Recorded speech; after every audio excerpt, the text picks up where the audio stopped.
3월 6일 목요일 누가복음 9장 18절로 27절 나를 따를 것이니라입니다. 베드로가 예수님이 누구신지를 믿음으로 고백하고 있습니다. 비로소 이 일이 있자 예수께서는 1차 순환을 예고하십니다. 그리고 제자들에게 예수님을 따라 사는 제자도의 삶은 어떤 것인지를 가르치기 시작하시는 것이죠. 먼저 18절로 22절을 읽겠습니다. 예수께서 따로 기도하실 때 제자들이 주와 함께 있더니 물어 이르시되 무리가 나를 누구라고 하느냐? 대답하여 이르되 세례 요한이라 하고 더러는 엘리야라 더러는 옛 선지자 중에 한 사람이 살아났다 하나이다. 예수께서 이르시되 너희는 나를 누구라 하느냐? 베드로가 대답하여 이르되 하나님의 그리스도시니이다 하니 경고하사 이 말을 아무에게도 이르지 말라 명하시고 이르시되 인자가 많은 고난을 받고 장로들과 대제사장들과 서기관들에게 버림받아 죽임을 당하고 제3일에 살아나야 하리라 하시고 예수께서는 먼저 기도하셨다라고 기록하고 있죠. 예수께서는 늘 기도하셨습니다. 그러나 특별히 세례를 받으실 때 그리고 12제자를 택하실 때 그리고 변화산 사건을 앞두고 지금까지 3번의 기도를 하셨다는 기록이 누가복음에 등장하고 있습니다. 그런데 이제 4번째 기도를 바로 제자들에게 너희는 나를 누구라 하느냐라고 물으시기 전에 기도하셨다라는 것이죠. 예수께서 제자들을 훈련하시며 특별히 그들에게 받아내시고자 하시는 신앙 고백, 곧 믿음의 고백이 있으셨다는 것이죠. 그 고백을 받는 것이 특별히 기도하셔야 할 만큼 중요했고 이미 그들의 생각을 알고 계심에도 그들과 일정한 대화를 통해서 이 사실을 확인시키시며 깨닫게 하는 것이 그만큼 중요했다라는 것입니다. 먼저 무리가 나를 누구라 하느냐라고 물으시죠. 그러자 더러는 세례 요한, 더러는 엘리야, 더러는 옛 선지자 중에 한 사람이라고 말하고 있다라고 대답합니다. 예수께서는 무리가 자신에 대해서 누구라 하는 것을 모르셔서 물으신 것이 아니죠.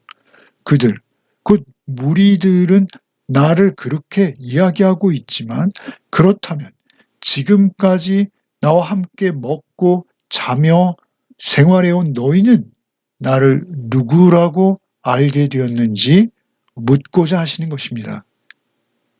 너희는 나를 누구라 하느냐?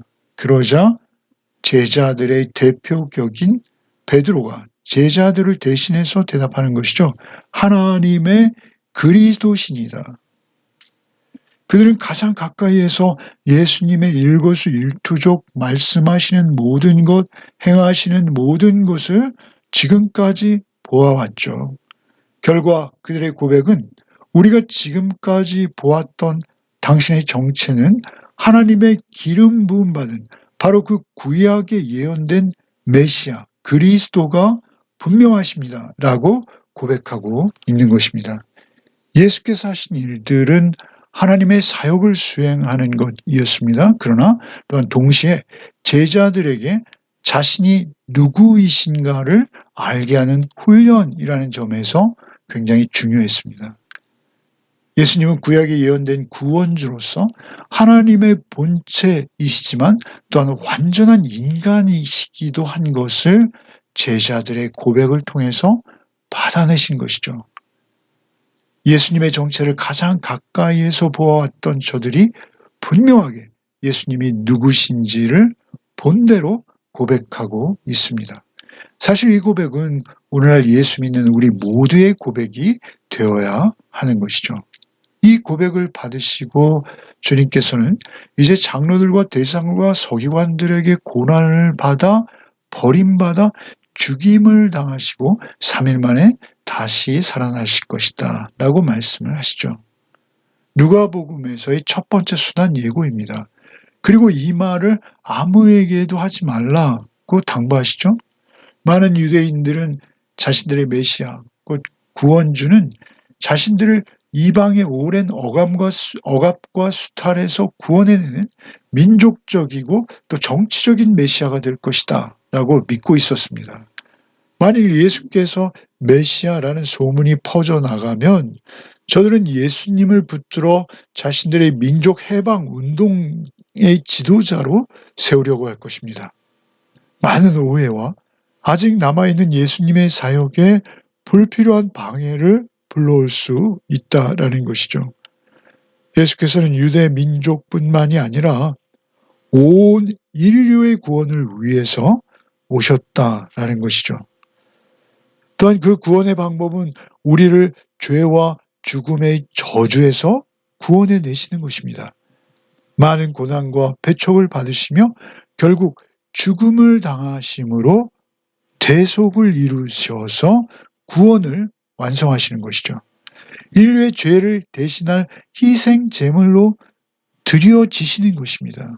우리가 받아야 할 형벌, 곧 하나님의 진노를 대신 받으시는 방법으로 우리를 구원하시는 것이죠. 결코 민족적 지도자나 정치적 지도자가 아닌 것입니다. 또한 죽음을 당하신 지 사흘 만에 다시 사실 것이다 라고 말씀하시죠. 결국 보혜사 성령으로 오셔서 그리스도 안에서 죄에 대하여 죽고 하나님을 향한 새로운 생명으로 우리를 살아내게 하시기 위해서 이 일을 이루실 것이다 라고 말씀하시는 것입니다. 이제 나머지 23절 이하를 읽겠습니다. 또 무리에게 이르시되 아무든지 나를 따라오려거든 자기를 부인하고 날마다 제 십자가를 지고 나를 따를 것이니라. 누구든지 제 목숨을 구원하고자 하면 잃을 것이요 누구든지 나를 위하여 제 목숨을 잃으면 구원하리라. 사람이 만일 온 천하를 얻고도 자기를 잃든지 빼앗기든지 하면 무엇이 유익하리요. 누구든지 나와 내 말을 부끄러워하면 인자도 자기와 아버지와 거룩한 천사들의 영광으로 올 때 그 사람을 부끄러워하리라. 내가 참으로 너에게 이르노니 여기 서 있는 사람 중에 죽기 전에 하나님의 나라를 볼 자들도 있느니라. 그렇게 자신이 누구신지에 대한 신앙 고백을 받아내시고 또한 그 구원을 어떻게 이루실 것인가를 말씀하신 후에 예수께서는 제자들이 살아내야 될 그 삶에 대해서 가르치기 시작하십니다. 제자의 길을 가르치는데 그 대상은 12제자만이 아니라 23절에 무리라고 기록되고 있습니다. 예수님의 제자로 예수님을 따르는 것에 대해서 이제 세 가지를 요구하시죠. 그 무리들, 예수님을 알고 예수님을 믿고 구원받는 모든 무리를 말씀하시는 것이죠. 그들에게 이 제자의 길이 반드시 요구된다라는 것이죠. 첫째는 자기를 부인하라고 하십니다. 자기 부인은 자신의 옛 자아를 부인하라는 것입니다. 세상에서는 또는 우리가 우리 자신을 향해서 오히려 자신감을 가지라, 야망을 가지라, 너 자신을 신뢰하라. 이런 이야기들을 우리 자신에서 끊임없이 할 수 있습니다. 내가 스스로 지혜롭다 여깁니다. 내가 스스로 가장 의롭다라고 여기는 것이죠. 나를 위할 자는 나 혼자뿐이라고 여기면서 나만큼 나를 유익하게 할 주체는 이 세상에 없다라는 확신으로 오히려 나이가 들면 들수록 더 이기적이고 더 견고한 자기만의 아집에 둘러싸여서 자신을 스스로 가두고 마는 것을 보게 됩니다. 그러나 좀 생각해 보면 우리 자신이 얼마나 보잘것없는 존재인지 굳이 알려고 하지 않아도 알게 됩니다. 날마다 실수하고 날마다 넘어지죠. 내가 얼마나 가볍고 수시로 변하는 존재인지 우리는 스스로 알 수밖에 없습니다. 결과 나는 참 보잘것없고 아무것도 아니라고 여기면서도 결코 자기 위주의 생각을 내려놓지 못하는 자신을 발견합니다. 그러나 제자의 삶은 자신에 대한 신뢰를 버리라는 것입니다. 오히려 새로운 사람을 입으라는 것입니다. 내 옛자를 십자가에 못 박고 오직 사랑의 주님을 붙드는 삶입니다. 계속 실수할 것입니다. 그러나 계속 내 안에 나 죽고 예수로 사는 것이죠. 자신의 주권이 오직 하나님께 있다는 것을 믿고 내 생각이 아니라 주의 말씀에 순종하는 삶을 사는 것. 이것이 자기 부인의 삶입니다. 내 자신에게 신뢰할 만한 어떤 것도 없다라는 것을 깨닫고 내 중심적인 삶의 태도를 버리는 것입니다.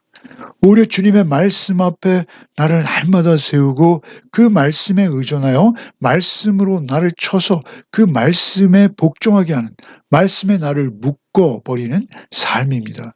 이런 삶은 내 안에서 주의 성령이 함께 하실 때만 가능해지는 것이죠. 두 번째는 날마다 자기 십자가를 지라 하십니다.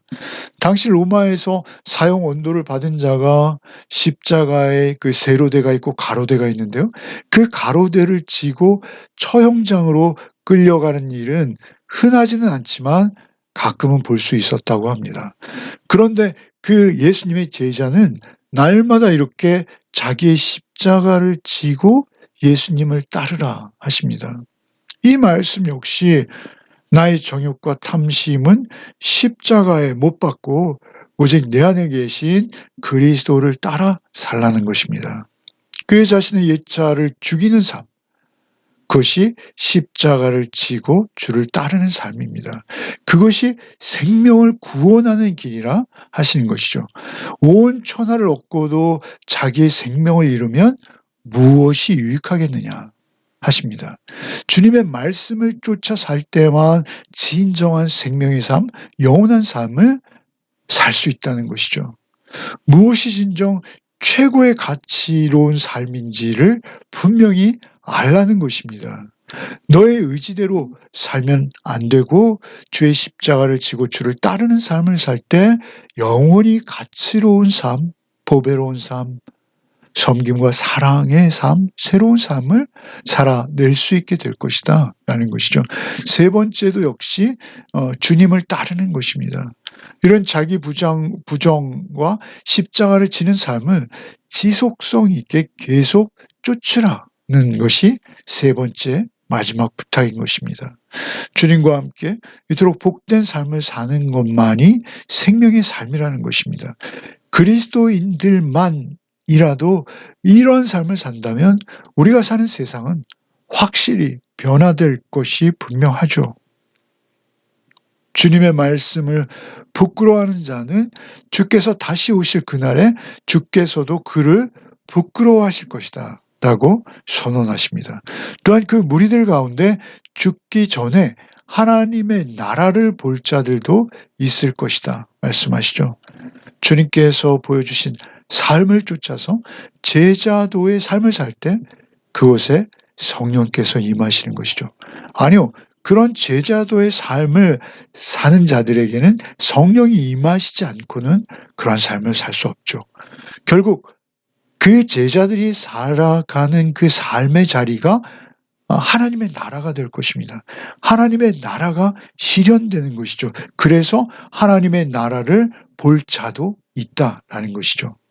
하나님의 나라의 가장 중요한 특징은 무엇입니까? 하나님의 주권과 통치입니다. 하나님께서 통치하는 나라가 오늘도 우리 가운데 세워져 가는 그런 하루가 되었으면 참 좋겠습니다. 오직 주님의 말씀을 따라 순종하는 삶을 살아내므로 오늘 하루의 삶 속에 하나님의 통치가 실현되어져 하나님의 나라가 내 앞에 펼쳐지는 놀라운 경험이 있으시기를 바랍니다. 기도하겠습니다. 주님, 주께서 보이신 생명의 길, 생명의 삶을 따르는 오늘 하루의 삶이 되게 하여 주시옵소서. 성령님께서 오늘 하루의 삶도 홀로 우리를 말씀으로 인도하여 주시옵소서. 예수 그리스도 이름 받들어 기도하옵나이다. 아멘.